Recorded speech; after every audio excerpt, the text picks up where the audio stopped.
بسات ستا سہنا نہ سلام پڑھو دل تے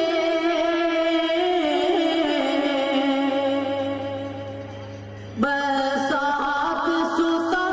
سہنا نہ سلام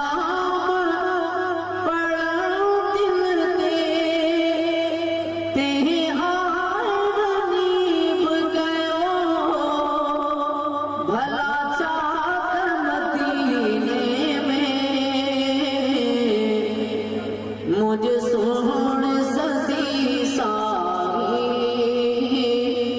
محلات مدینے میں پڑھا پیریاں ہیالات مدینے میں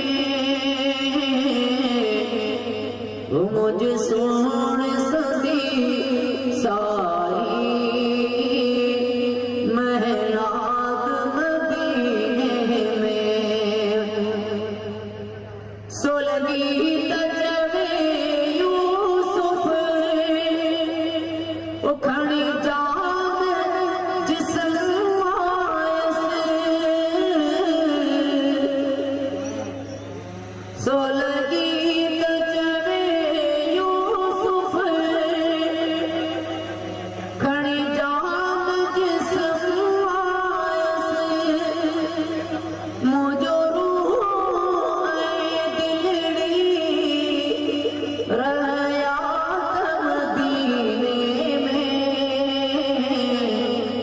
مجھے سون سدی ساری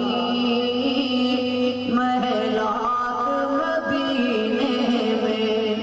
مجھے سون سدی ساری محلات مدینے میں ہے نظر میں جمال حبیب خدا ان کی تصویر سینے میں موجود ہے جس نے لا کر کلام الہی دیا وہ محمد مدینے میں موجود ہے پھول کھلتے ہیں پڑھ پڑھ کے صلی اعلیٰ جھوم کر کہہ رہے ہیں یہ بات صبا ایسی خوشبو چمن کے گلوں میں کہاں جو نبی کے پسینے میں موجود ہے مانا ہم نے کہ جنت بہت ہے ہنسی چھوڑ کر ہم مدینہ نہ جائیں کہیں کیونکہ جنت میں سب ہے مدینہ نہیں اور جنت مدینے میں موجود ہے اکڑیوں ہوتا لائے جو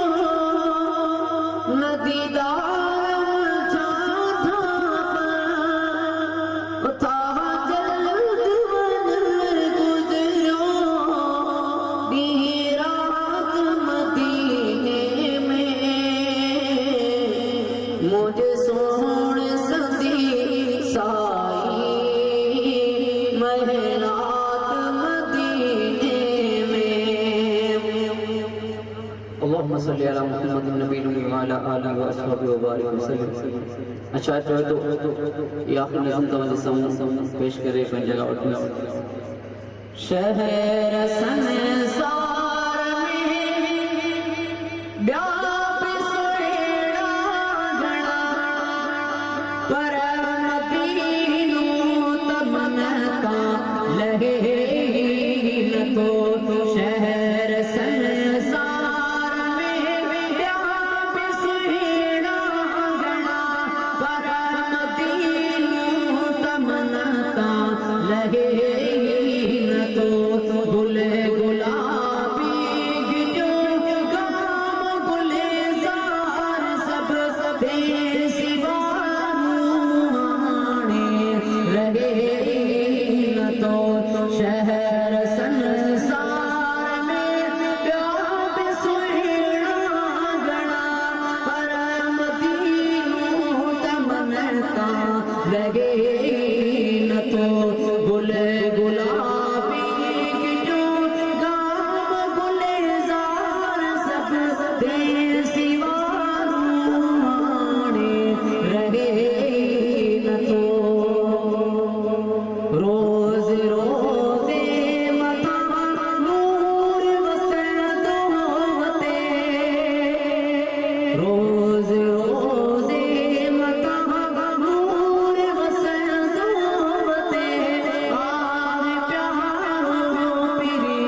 خود خدا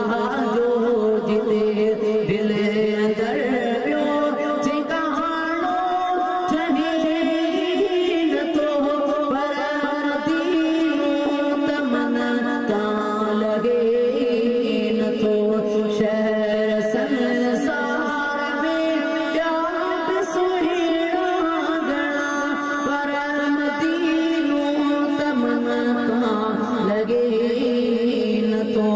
گل گلابی جو غام گلزار سب بے سوا روحانے رہے نہ تو